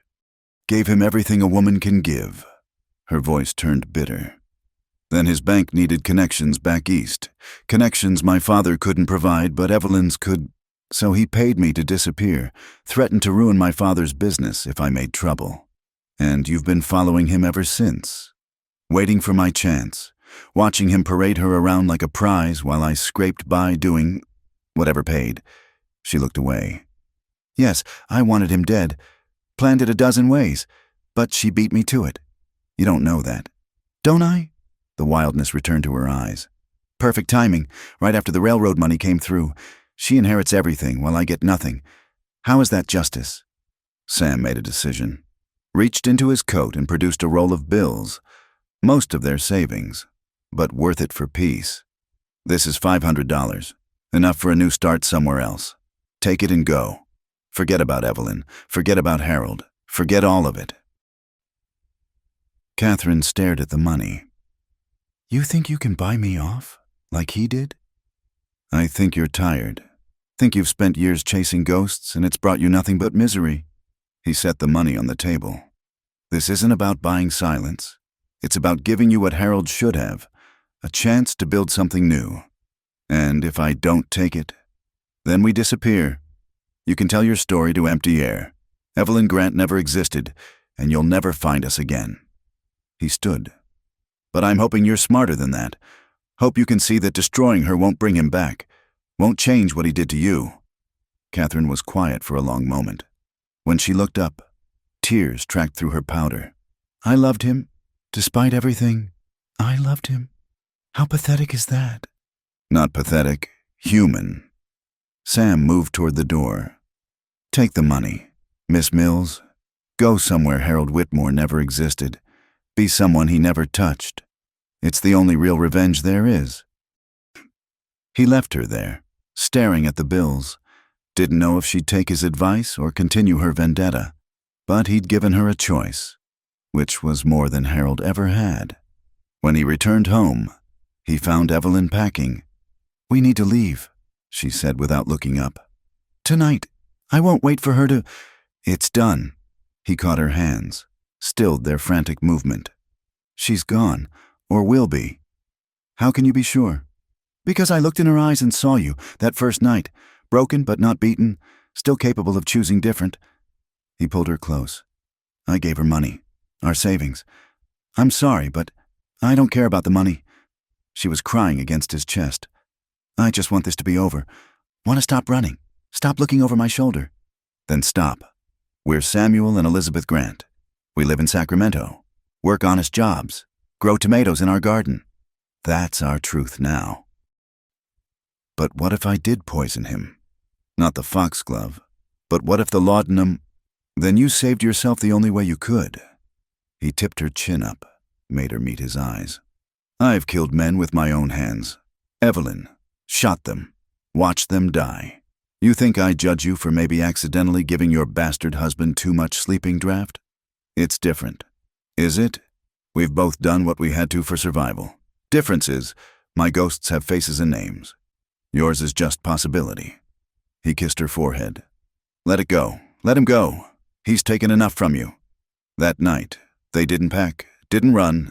Instead, they sat in their small parlor while Evelyn told him everything about the laudanum. The nights she'd lain beside Harold planning escape or murder. The relief and guilt when he died. Sam listened without judgment, understanding the weight of carrying such secrets. I might have killed him, she said finally. I'll never know for sure. Does it matter? Really matter to who you are now? She considered this. No, Elizabeth Grant never knew Harold Whitmore. She's building a life with her husband, planning for children someday, writing stories about the frontier. She's happy. Then be her, fully, completely. Let Evelyn Whitmore stay buried with her husband. A week later, Sam saw a note in the newspaper about a woman named Catherine Mills purchasing a ticket to San Francisco, then passage on a ship to the Sandwich Islands. He didn't tell Evelyn, but that night he held her extra close, grateful for choices made and chances given. The letter had stirred up old sediment, but like a river after a storm, it settled clearer than before. They were done with the past now. Harold's cruelty, Morrison's corruption, all of it. What remained was the life they'd chosen, built day by day with work and trust and the kind of love that only comes from seeing someone's darkest corners and choosing them anyway. One evening, as summer heat gave way to autumn cool, Evelyn set down her pen and looked at Sam across their kitchen table. I'm pregnant. The words hung in the air like a blessing. Sam felt his chest tight with emotions he couldn't name. You're sure? The doctor confirmed it today. She was smiling and crying at once. Due in the spring. A new life that Harold never touched. Morrison never threatened. A child who'll only know us as the Grants. Sam circled the table, pulled her up into his arms. Our child. Our child. She agreed, and kissed him. That night, they made love with a tenderness born of wonder. Afterward, lying in the dark, Sam placed his hand over Evelyn's still flat stomach. Boy or girl, they'll never know hunger, never know fear, never wonder if they're loved. They'll know peace, Evelyn added. The kind we fought so hard to find. And in that moment, the last shadows of the past finally dissolved. They were no longer the banker's widow and the ghost soldier, no longer running or hiding or carrying the weight of others' sins. They were simply themselves, Samuel and Elizabeth Grant, soon to be 3 instead of 2, writing their own story in California, soil far from the desert that had both broken and remade them. The past was done. The future stretched ahead, bright with promise. And in the present, they held each other close, finally and fully free. Deputy Sheriff Tom Garrison arrived in Sacramento on a cold February morning in 1888. 4 years had passed since the Grants had settled into their quiet life. 4 years of peace that was about to shatter. He carried with him a telegram that had taken weeks to trace through old records and careful investigation. Sam saw him first, recognizing the lawman's bearing despite the civilian clothes. His hand moved instinctively to where a gun no longer rested, then stilled. He was loading freight at the warehouse, just another working man in a city full of them. but something in Garrison's purposeful stride made his blood run cold. "Samuel Grant." The deputy's voice was neutral, professional. "That's me." Sam set down the crate he'd been lifting, aware of curious glances from other workers. "Something I can help you with?" "Need to speak with you and your wife, privately." Garrison's eyes were steady, giving nothing away. "It's about Harold Whitmore." The name hit Sam like a physical blow, though he kept his expression neutral. "Don't know anyone by that name." "No? Well, perhaps your wife does. She available?" Sam's mind raced. Running would confirm suspicions, but staying might mean, "She's at home. Our son is sick. If this can wait." "Afraid it can't." Garrison's tone remained polite but firm. "I'll follow you there." The walk home felt endless. Sam's thoughts churned with possibilities, escape plans, protection for Evelyn and 3-year-old Eddie, their son, named for the brother Sam had lost, who knew nothing of violence or secrets or the desert that had birthed his parents' love. He found Evelyn in the kitchen, Eddie on her hip as she stirred soup one-handed. She looked up at his entrance, smile fading as she saw his expression and the stranger behind him. "Beth," Sam used her assumed name carefully. "This is Deputy Garrison. He has some questions." Evelyn set Eddie down with practiced calm. "Go play in your room, sweetheart. Mama will bring lunch soon." When the boy was gone, Garrison produced a photograph, old, creased, but unmistakable. Evelyn in her wedding dress, Harold beside her, both young and unmarked by what would come. "Mrs. Whitmore," Garrison said quietly. "Or Mrs. Grant, if you prefer. I'm not here to arrest you." "Then why?" Evelyn's voice was steady, but Sam saw her hands clench in her skirts. "Because Harold Whitmore didn't die from a fall. He was poisoned, foxglove in his system, confirmed by new chemical tests on preserved tissue. Because his wife disappeared after his death, presumed dead herself, and because someone needs to know the truth." "The truth?" Evelyn laughed, bitter and short. "The truth is that Harold Whitmore was a monster who deserved whatever he got. The truth is that his wife suffered for 5 years before finding freedom. What good does digging it up do now?" Garrison studied her. "You're right. Whitmore was corrupt, cruel. We've uncovered enough about his dealings to know that, but there's more." He pulled out another photograph, Catherine Mills, but recent. "This woman was found dead in Hawaii last month. Suicide. Apparently. Left a letter confessing to Whitmore's murder. Very detailed. Problem is, she was in Tucson when he died, working in a boarding house. Couldn't have done it." Sam felt Evelyn sway slightly beside him. He caught her elbow, steadying. "She protected you," Garrison continued. "Took the blame for something she didn't do. Question is why, and whether the person who really killed Harold Whitmore is a danger to anyone else." "I didn't," Evelyn started, but Sam cut her off.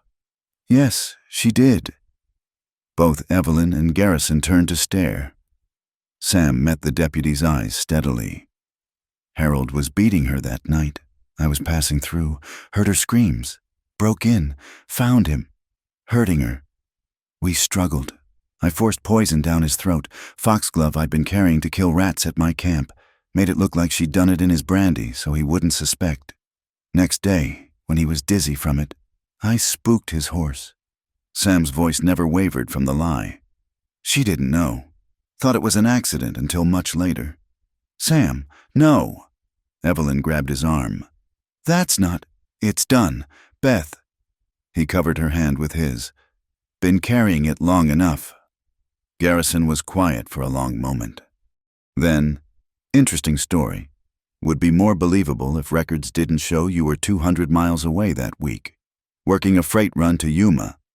Sam blinked, caught off guard. "Oh yes, I checked. Very thoroughly." Garrison leaned back. "Here's what I think really happened. Harold Whitmore was a bastard who drove women to desperate measures. Maybe his wife poisoned him. Maybe she didn't. Maybe it was Catherine Mills. Despite the alibi, maybe it was someone else entirely. Man had plenty of enemies, but Harold Whitmore is dead, and the world's better for it." "Then why—" Evelyn's voice cracked. Because I needed to see, needed to look in your eyes and know if I was letting a killer walk free. Garrison stood. You're no killer. Mrs. Grant, whatever happened 4 years ago, you're a mother now, a wife, a woman trying to live quiet and clean. But Catherine's confession was the act of a troubled woman trying to give meaning to her death. I'll file it as case closed. He moved toward the door, paused. Word of advice, that journal you've been keeping, the one about your life before, burn it. Some stories don't need telling. After he left, Sam and Evelyn stood frozen in their kitchen, afraid to move, to speak, to break whatever spell had just protected them. Did I? Evelyn whispered finally. The laudanum. Did I give him too much? Did it mix with something, make him weak enough to fall? Does it matter? Sam pulled her close. Man's dead. Been dead 4 years. Nothing changes that Catherine died for me. Took the blame for something she couldn't do. Catherine died for herself. Gave her death meaning in her own mind. That's all. Eddie's voice called from his room, breaking the moment. Mama, I'm hungry. Coming, sweetheart. Evelyn pulled away, wiped her eyes, stopped at the doorway. Sam, thank you for trying to take the blame. Would have made it stick if I could. I know. She smiled sadly. My protector, even now. That night, after Eddie was asleep, they burned Evelyn's journal as Garrison had suggested, watched years of carefully recorded memories turn to ash and drift away. It hurt, but it also freed something. No more looking back, Sam said as the last pages crumbled. No more. Evelyn agreed. Spring arrived with their second child, a daughter they named Rose for the flowers that bloomed despite the desert. She had Evelyn's dark hair and Sam's steady gaze, and from her first breath seemed to embody the hope her parents had fought so hard to find. Summer brought news that made them both pause. Judge Morrison had died in prison, stabbed by another inmate over a card game, the last link to their old lives, severed by violence that had nothing to do with them. It's over, Evelyn said, reading the newspaper account. Really, truly over. Sam said nothing, but that night he held her closer than usual, grateful for endings that didn't require his hand. Fall saw Eddie start school, proud in his new clothes and clutching the lunch pail Evelyn packed, watching him run to join other children. Sam felt a pierce of joy so sharp it hurt. His son would know books and laughter, not blood and running, would grow up believing the world was mostly good, that fathers protected and mothers nurtured, that home was a safe place that didn't vanish with the dawn. He looks like you, Evelyn said, linking her arm through his. When you smile, which you do more now. Got reasons to? They walked home slowly, Rose sleeping in Evelyn's arms. Neighbors nodded greetings. The Grants were fixtures now, woven into the fabric of the neighborhood. Sam had been promoted to freight manager. Evelyn had started taking in bookkeeping work she could do from home. They weren't rich, but they were stable, solid, real. That evening, as was their custom, they sat on the porch while Eddie played in the yard. The California sun painted everything gold, and Sam thought about light, how it had revealed Evelyn dying in that canyon, how it had illuminated their love in the cabin, how it blessed them now with its ordinary grace. Do you ever miss it? Evelyn asked suddenly. The desert. Sam considered. Sometimes. The silence. The simplicity. You. I miss who we were there. So raw. So desperate. It made everything intense. Immediate. She shifted Rose to her other arm. But I wouldn't go back. Would you? No. He reached over, took her free hand. But I'm grateful for it, for sending you to that canyon, for making us who we needed to be, the banker's widow and the ghost soldier, the survivors, he corrected, who became the Grants. Eddie ran up then, brandishing a stick he'd transformed into a sword through childhood alchemy. Papa, play cavalry with me. Sam rose, groaning theatrically. Cavalry, is it? Well, General Grant, show me your troops. Watching him chase their son around the yard, both laughing. Evelyn felt tears slip down her cheeks. Happy tears, the kind she'd never known existed before Sam, before the desert, before the terrifying, beautiful journey that had led them here. The screen door opened behind her. Mrs. Patterson from next door. Come to borrow sugar again. My, what a lovely family you have. Mrs. Grant. You're blessed. Yes, Evelyn agreed, wiping her cheeks. We are. As night fell over Sacramento, the Grant family gathered inside for dinner. Eddie chattered about school, while Rose banged her spoon against her high chair. Sam carved the roast while Evelyn served vegetables from her garden. An ordinary evening in an ordinary home, remarkable only in its peace. Later, children asleep and house quiet. Sam found Evelyn writing at the kitchen table, starting a new journal, a novel. She looked up, eyes bright. About pioneers, families building something from nothing, no outlaws, no scandals, just hope. Fiction, then, the best kind, where love wins and families flourish and the past stays buried. She set down her pen. Our kind. He bent to kiss her, tasting coffee and contentment. Write it well, Mrs. Grant. Some folks need to believe in happy endings. Don't we all? They went to bed as they had for 4 years now, no longer desperate or haunted, but choosing each other again in the quiet darkness. Outside, the city slept. Inside, 2 people who had found salvation in the most unlikely place held tight to what they'd built. Somewhere in the Arizona desert, wind scoured away traces of who they'd been. The cabin where they'd hidden stood empty, slowly returning to earth. The trails they'd fled down grew over with new growth. Time erased everything but truth, that sometimes love blooms in the harshest ground, that sometimes running leads you home, that sometimes the only justice that matters is the kind you make yourself. In Sacramento, the Grants slept peacefully, their children safe, their secrets buried deeper than any grave. They'd written their own ending to a story that should have been tragedy, and if that wasn't a miracle worth protecting, nothing was.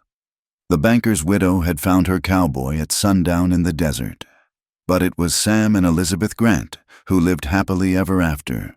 Proof that sometimes the best lives are the ones you build from ashes, one ordinary day at a time. Thank you all for listening to this tale of love and survival in the Wild West. I hope you've enjoyed following Evelyn and Luke's journey from that desperate meeting in the desert to their hard-won happiness as the Grant family. Where are you listening to this story? Please share in the comments below. I'd love to connect with listeners from around the world. Don't forget to subscribe to From Wild West channel for more stories of romance, adventure, and redemption in the American frontier. And please, share your thoughts about Sam and Evelyn's story. Did you believe they'd find their happy ending? Let me know in the comments.